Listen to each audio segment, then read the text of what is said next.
C'est l'heure de la revue de la presse et des médias israéliens ce matin sur Studio Kalita, relayé sur les ondes des radios juives parisiennes.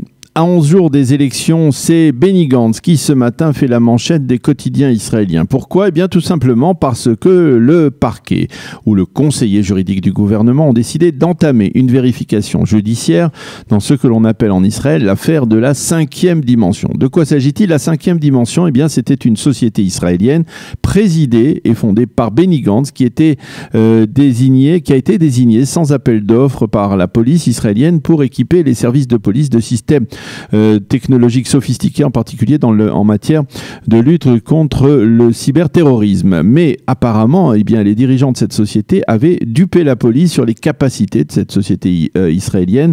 Le montant total de ce marché était à l'origine de 50 millions de shekels, mais finalement la société israélienne avait été mise en faillite après que la police ait cessé le contrat avec elle. Le parquet entend donc faire une vérification à ce sujet, mais attention, deux points importants. D'abord, cette vérification ne se fera qu'après les élections, a annoncé Avichai Mendelblit. Et ensuite, pour l'heure, eh bien, Benny Gantz n'est pas du tout suspecté. Alors ce matin, le Yediot Aharonot et le Israel Hayom, les deux principaux quotidiens israéliens rivaux, mentionnent cette information en manchette de leur édition et ils la développent. Chaim Schlein, l'éditorialiste du Israel Hayom, écrit ce matin que cela fait bien longtemps qu'il ne fait plus confiance au parquet et à la justice israélienne dans sa manière de traiter les affaires judiciaires liées de près ou de loin au Premier ministre, et de rappeler que le conseiller juridique Mendelblit avait annoncé les soupçons qui pesaient sur Netanyahou à l'approche des premières élections du 9 avril dernier, et que la justice avait annoncé la date du prochain procès de Binyamin Netanyahou, donc à proximité des élections du 2 mars prochain. Comme si la justice ne pouvait attendre, écrit Chaim Schlein dans son éditorial, les élections pour faire ce type d'annonce. Par contre, lorsqu'il s'agit d'une société présidée par Benny Gantz, eh bien là, on peut attendre au lendemain du scrutin, écrit Chaim Schlein, visiblement en colère. Et d'ailleurs, le Yediot Aharonot affirme que des critiques ont été adressées par le conseiller juridique quant à son intention de remettre après les élections la vérification à propos donc de la 5e édition et la 5e dimension, donc des critiques adressées au conseiller juridique du gouvernement. Voilà pour cette affaire dont on devrait reparler au cours des prochains jours. En marge, le Haaretz annonce en évidence dans sa page d'ouverture que le ministre de la Sécurité intérieure, Gilad Ardan, a voulu tenir des consultations en vue de modifier les procédures liées à l'immunité sur des preuves présentées devant la justice. Si la démarche avait abouti, eh bien cela aurait pu entraîner un retard dans le procès du Premier ministre. Mais le conseiller juridique Mendelblit, encore lui, a opposé son veto à la tenue de ces consultations en rappelant entre autres à Gilad Ardan qu'il était lui-même témoin dans le dossier 4000 de par ses anciennes fonctions de ministre des télécommunications. Ardan s'est défendu d'avoir voulu donner un coup de pouce ou un coup de main à Binyamin Netanyahou. Je n'ai fait que réclamer une discussion de principe sur cette question, a-t-il déclaré. La campagne électorale bat son plein et les quotidiens israéliens constatent que ces 24 dernières heures, Binyamin Netanyahou, qui est à la recherche de chacune des voix, n'hésite pas à aller en direction du secteur arabe israélien. Et oui, ce même secteur qu'il fustige lorsqu'il accuse Benny Gantz de vouloir le faire entrer dans la prochaine coalition gouvernementale, eh bien, est devenu d'une certaine manière une sorte de terrain de prédilection pour le Premier ministre au cours des 24 dernières heures. Le Yediot Aharonot mentionne en évidence la promesse faite hier par Binyamin Netanyahou à la communauté arabe israélienne. Il n'y aura pas de transfert de population arabe dans le cadre du plan Trump. Le Premier ministre faisait ainsi allusion à la partie du plan Trump qui envisage l'inclusion du triangle de Galilée où vivent 45% des Arabes israéliens dans les frontières d'un futur État palestinien. Une intention qui a été, on le sait, vivement repoussée par l'ensemble des élus et notables arabes israéliens et qui visiblement préfèrent demeurer citoyens de l'État d'Israël plutôt que de devenir membre d'un État palestinien. Le Yediot Aharonot parle de transfert, même s'il faut préciser qu'il ne s'agit pas de déplacement de population, mais d'une simple modification du tracé des frontières de ce futur État palestinien. La chaîne 12 a diffusé hier soir les résultats de son sondage hebdomadaire, l'avant-dernier, probablement avant les élections, et toujours pas le moindre changement. Aucun des blocs n'obtient 61 députés. Bleu-Blanc devance toujours le Likoud de 2 mandats, 35 à 33.